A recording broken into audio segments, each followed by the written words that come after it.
This reflection also tends to the removal of the desire of empty fame, that it is no longer in thy power to have lived the whole of thy life, or at least thy life from thy youth upwards, like a philosopher. But both to many others and to thyself it is plain that thou art far from philosophy. Thou hast fallen into disorder then, so that it is no longer easy for thee to get the reputation of a philosopher, and thy plan of life also opposes it. If then thou hast truly seen where the matter lies, throw away the thought, how thou shalt seem to others, and be content if thou shalt live the rest of thy life in such wise as thy nature wills. Observe then what it wills, and let nothing else distract thee, for thou hast had experience of many wanderings without having found happiness anywhere, not in syllogisms, nor in wealth, nor in reputation, nor in enjoyment, nor anywhere. Where is it then? In doing what man's nature requires, how then shall a man do this? If he has principles from which come his affects and his acts, what principles? Those which relate to good and bad, the belief that there is nothing good for a man which does not make him just, temperate, manly, free, and that there is nothing bad which does not do the contrary to what has been mentioned. On the occasion of every act, ask thyself, how is this with respect to me? Shall I repent of it? A little time, and I am dead, and all is gone. What more do I seek, if what I am now doing is the work of an intelligent living being, and a social being, and one who is under the same law with God?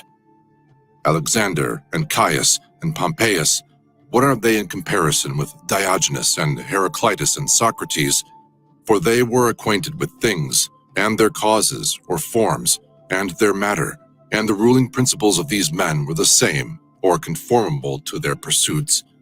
But as to the others, how many things had they to care for, and to how many things were they slaves? Consider that men will do the same things nevertheless, even though thou shouldest burst. This is the chief thing. Be not perturbed, for all things are according to the nature of the universal, and in a little time thou wilt be nobody and nowhere, like Hadrianus and Augustus. In the next place, having fixed thy eyes steadily on thy business, look at it, and at the same time remembering that it is thy duty to be a good man, and what man's nature demands, do that without turning aside. And speak as it seems to thee most just, only let it be with a good disposition, and with modesty, and without hypocrisy. The nature of the universal has this work to do, to remove to that place the things which are in this, to change them, to take them away hence, and to carry them there. All things are change, yet we need not fear anything new. All things are familiar to us, but the distribution of them still remains the same.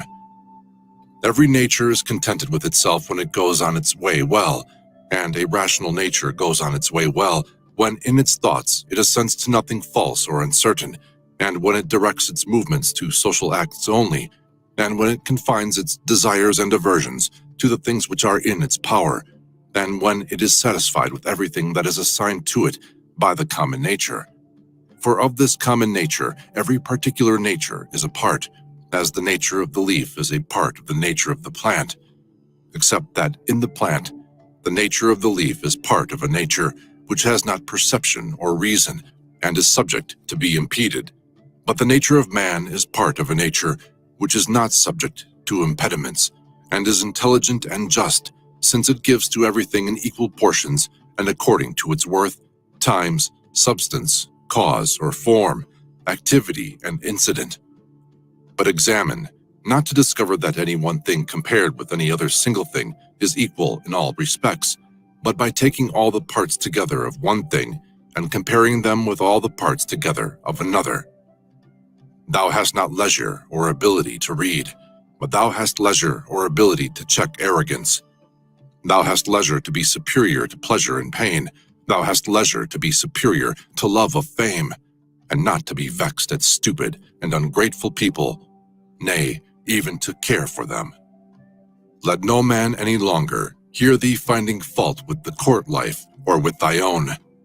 Repentance is a kind of self-reproof for having neglected something useful, But that which is good must be something useful, and the perfect good man should look after it.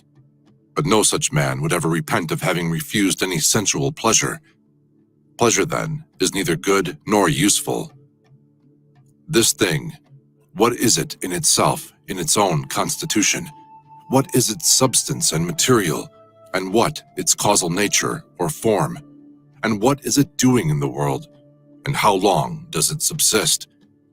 When thou risest from sleep with reluctance, remember that it is according to thy constitution and according to human nature to perform social acts, but sleeping is common also to irrational animals. But that which is according to each individual's nature is also more peculiarly its own, and more suitable to its nature, and indeed also more agreeable. Constantly, and if it be possible, on the occasion of every impression on the soul, apply to it the principles of physic, of ethic, and of dialectic. Whatever man thou meetest with, immediately say to thyself, what opinions has this man about good and bad? For if with respect to pleasure and pain, and the causes of each, and with respect to fame and ignominy, death and life, he has such and such opinions, it will seem nothing wonderful or strange to me if he does such and such things, and I shall bear in mind that he is compelled to do so. Remember that as it is a shame to be surprised if the fig tree produces figs, so it is to be surprised if the world produces such and such things of which it is productive. And for the physician and the helmsman, it is a shame to be surprised if a man has a fever, or if the wind is unfavorable. Remember that to change thy opinion and to follow him who corrects thy error is as consistent with freedom as it is to persist in thy error. For it is thy own, the activity which is exerted according to thy own movement and judgment, and indeed according to thy own understanding too. If a thing is in thy own power, why dost thou do it? But if it is in the power of another, whom dost thou blame? The atoms, or chance, or the gods? Both are foolish. Thou must blame nobody. For if thou canst, correct that which is the cause. But if thou canst not do this, correct at least the thing itself. But if thou canst not even do this, of what use is it to thee to find fault? For nothing should be done without a purpose. That which has died falls not out of the universe. If it stays here, it also changes here, and is dissolved into its proper parts, which are elements of the universe and of thyself. And these two change, and they murmur not. Everything exists for some end, a horse, a vine. Why dost thou wonder? Even the sun will say, I am for some purpose, and the rest of the gods will say the same. For what purpose, then, art thou? To enjoy pleasure? See if common sense allows this. Nature has had regard in everything no less to the end than to the beginning and the continuance, just like the man who throws up a ball. What good is it then for the ball to be thrown up, or harm for it to come down, or even to have fallen? And what good is it to the bubble while it holds together, or what harm when it is burst? The same may be said of a light also. Turn it, the body, inside out, and see what kind of thing it is, and when it has grown old, what kind of thing it becomes, and when it is diseased. Short-lived are both the praiser and the praised, and the rememberer and the remembered, and all this in a nook of this part of the world, and not even here do all agree, no, not anyone with himself, and the whole earth too is a point. Attend to the matter which is before thee, whether it is an opinion, or an act, or a word. Thou sufferest this justly, for thou choosest rather to become good tomorrow than to be good today.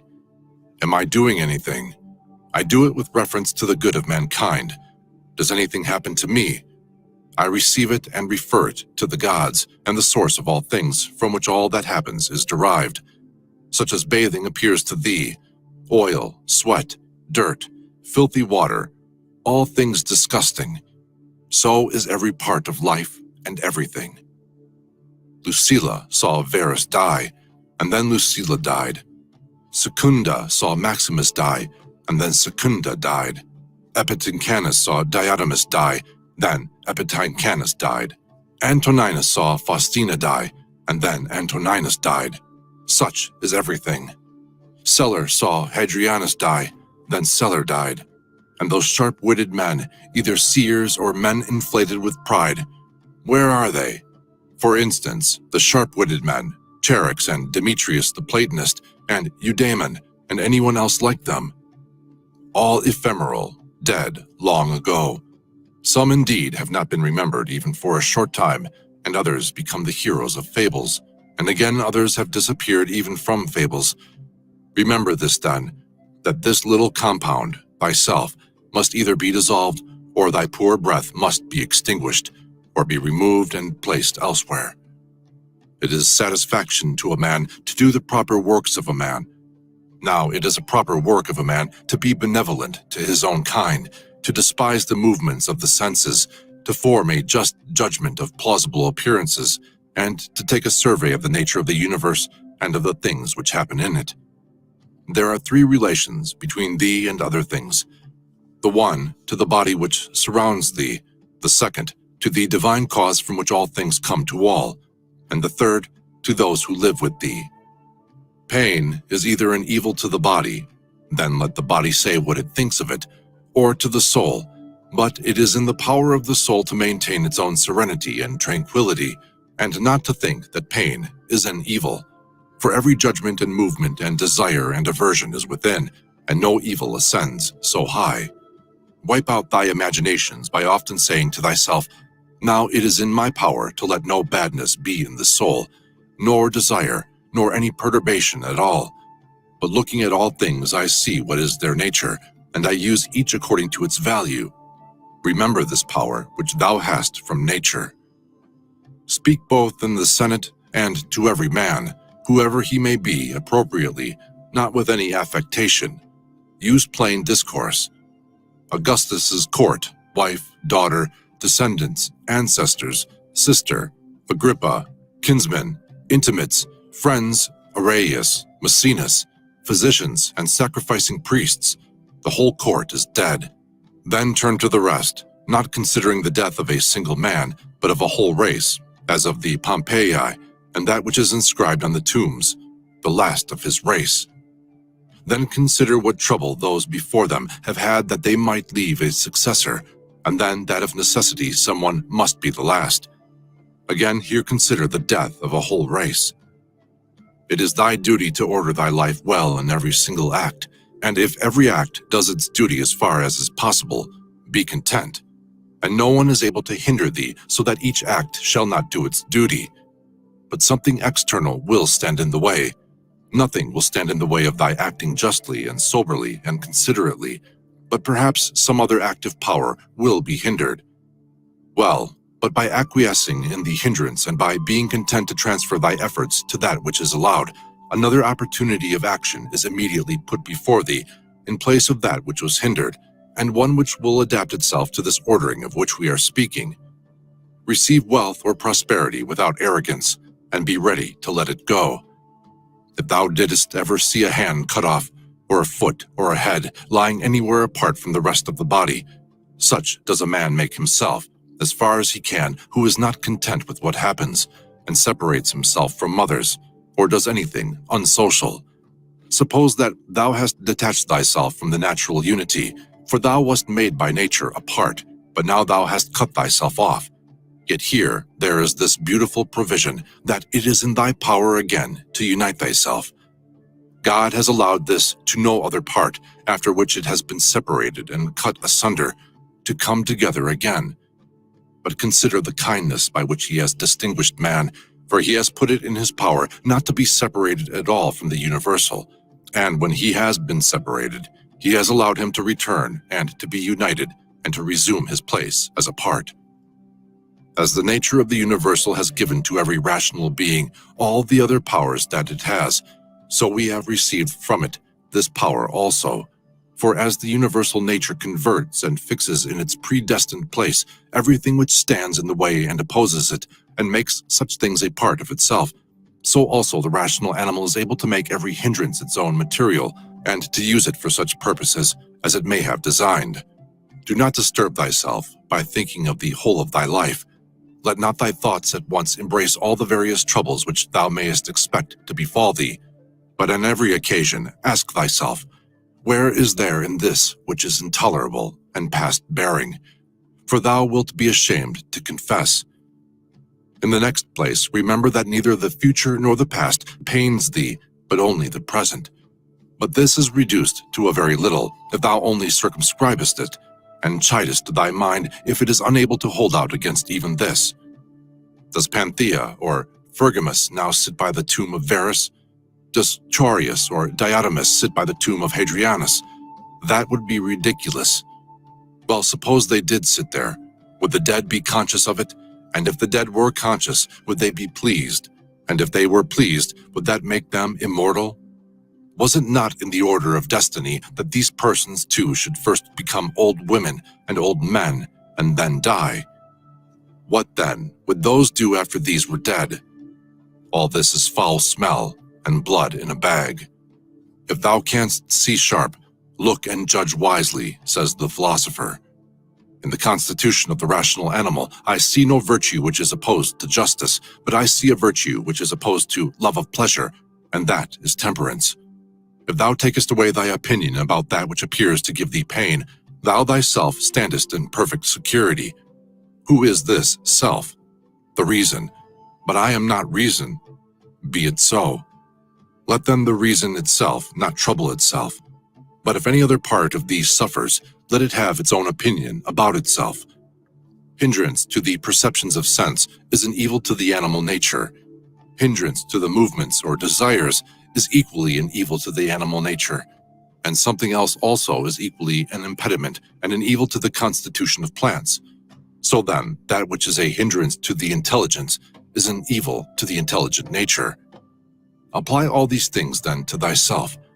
Does pain or sensuous pleasure affect thee? The senses will look to that. Has any obstacle opposed thee in thy efforts towards an object?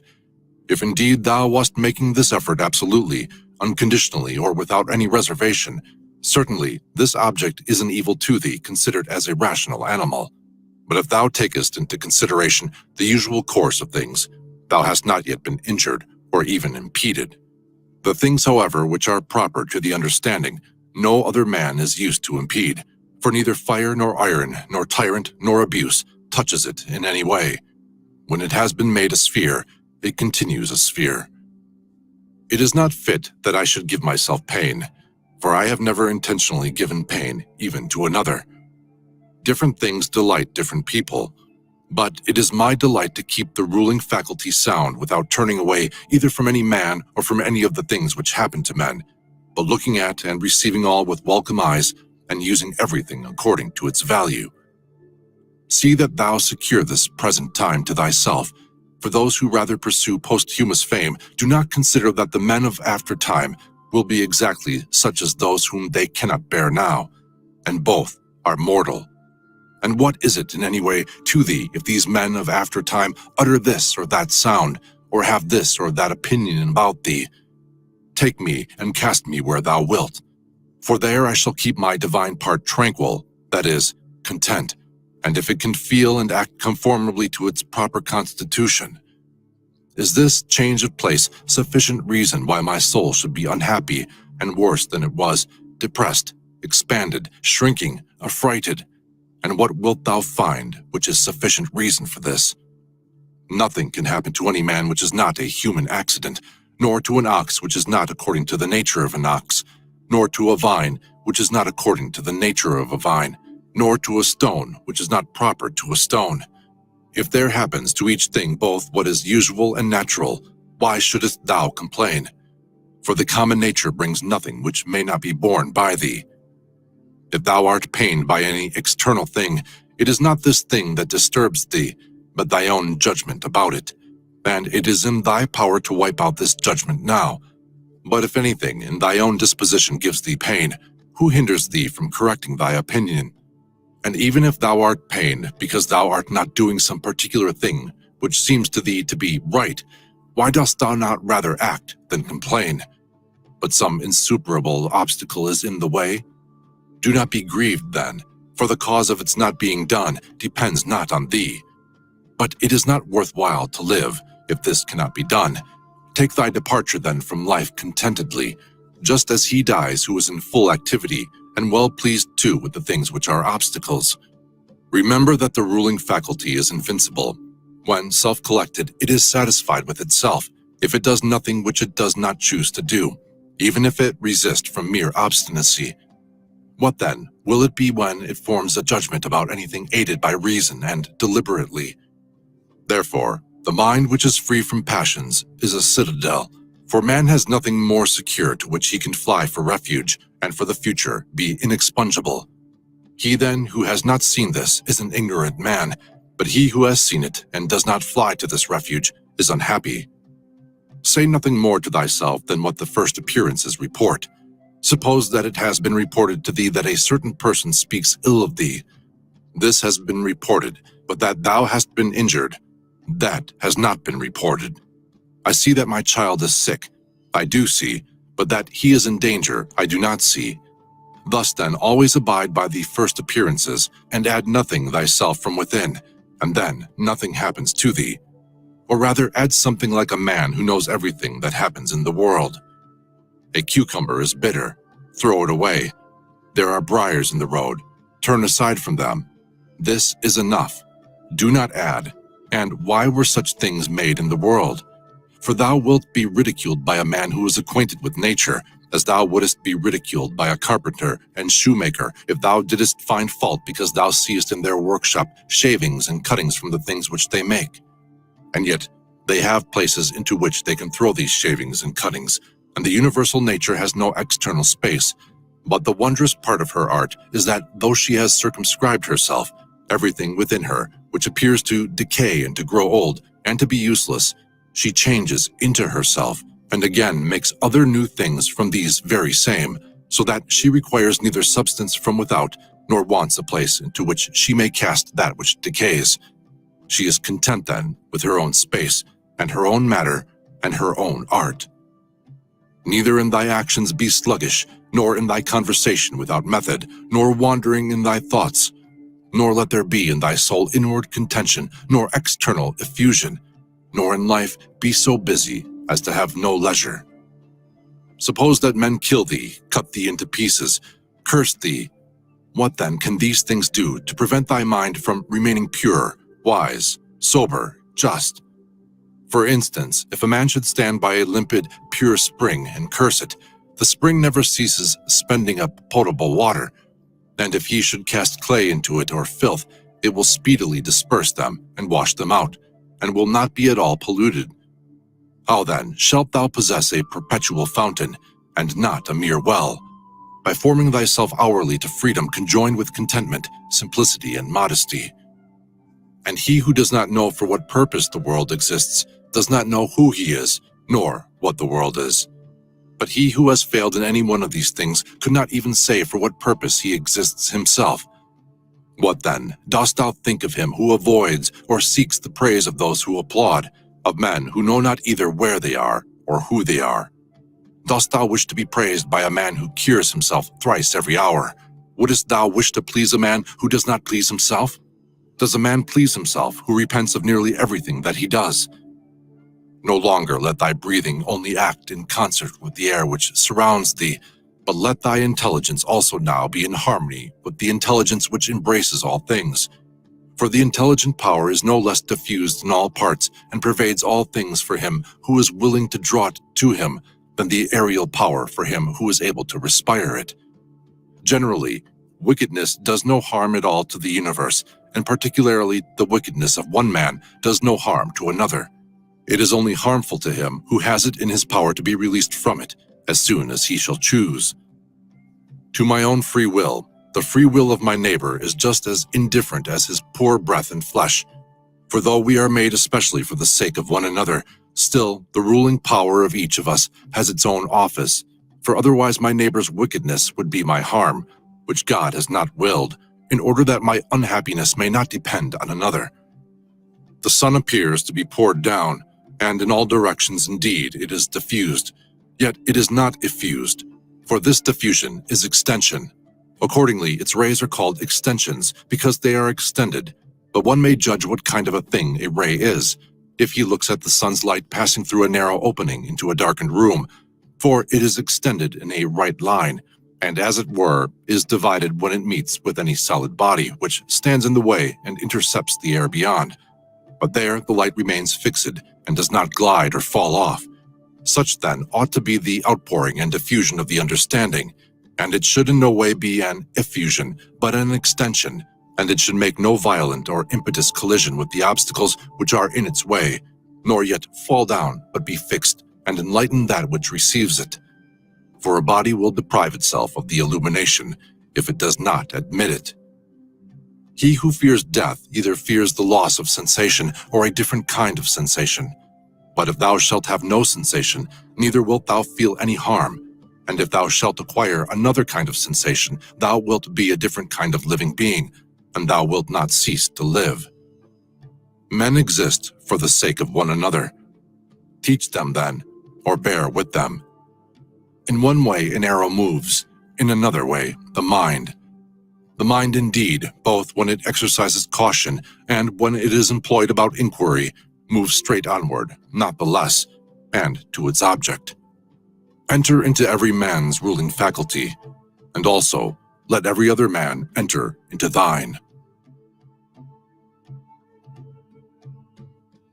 Book 9. He who acts unjustly acts impiously. For since the universal nature has made rational animals for the sake of one another, to help one another according to their deserts, but in no way to injure one another, he who transgresses her will is clearly guilty of impiety towards the highest divinity, and he too who lies is guilty of impiety to the same divinity. For the universal nature is the nature of things that are, and things that are have a relation to all things that come into existence. And further, this universal nature is named truth, and is the prime cause of all things that are true. He then who lies intentionally is guilty of impiety, inasmuch as he acts unjustly by deceiving, and he also who lies unintentionally, inasmuch as he is at variance with the universal nature, and inasmuch as he disturbs the order by fighting against the nature of the world. For he fights against it, who is moved of himself to that which is contrary to truth. For he had received powers from nature, through the neglect of which he is not able now to distinguish falsehood from truth. And indeed, he who pursues pleasure as good and avoids pain as evil is guilty of impiety. For of necessity such a man must often find fault with the universal nature, alleging that it assigns things to the bad and the good contrary to their deserts, because frequently the bad are in the enjoyment of pleasure and possess the things which procure pleasure, but the good have pain for their share and the things which cause pain.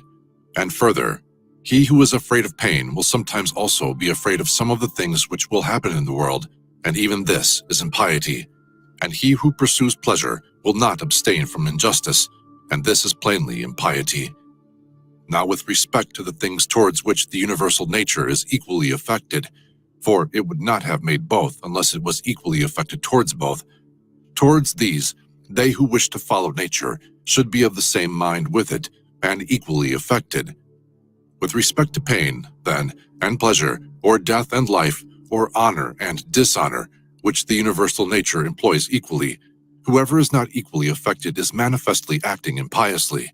And I say that the universal nature employs them equally, instead of saying that they happen alike to those who are produced in continuous series, and to those who come after them by virtue of a certain original movement of providence, according to which it moved from a certain beginning to this ordering of things, having conceived certain principles of the things which were to be, and having determined powers productive of beings and of changes and of such like successions. It would be a man's happiest lot to depart from mankind without having had any taste of lying and hypocrisy and luxury and pride. However, to breathe out one's life when man has had enough of these things is the next best voyage, as the saying is. Hast thou determined to abide with vice, and hast not experience yet induced thee to fly from this pestilence? For the destruction of the understanding is a pestilence, much more indeed than any such corruption and change of this atmosphere which surrounds thee. For this corruption is a pestilence of animals so far as they are animals, but the other is a pestilence of men so far as they are men. Do not despise death, but be well content with it, since this too is one of those things which nature wills. For such as it is to be young and to grow old, and to increase, and to reach maturity, and to have teeth and beard and gray hairs, and to beget, and to be pregnant, and to bring forth, and all the other natural operations which the seasons of thy life bring, such also is dissolution. This then is consistent with the character of a reflecting man, to be neither careless nor impatient, nor contemptuous with respect to death, but to wait for it as one of the operations of nature. As thou now waitest for the time when the child shall come out of thy wife's womb, so be ready for the time when thy soul shall fall out of this envelope. But if thou requirest also a vulgar kind of comfort which shall reach thy heart, thou wilt be made best reconciled to death by observing the objects from which thou art going to be removed, and the morals of those with whom thy soul will no longer be mingled. For it is no way right to be offended with men, but it is thy duty to care for them and to bear with them gently, and yet to remember that thy departure will not be from men who have the same principles as thyself. For this is the only thing, if there be any, which could draw us the contrary way and attach us to life, to be permitted to live with those who have the same principles as ourselves. But now thou seest how great is the trouble arising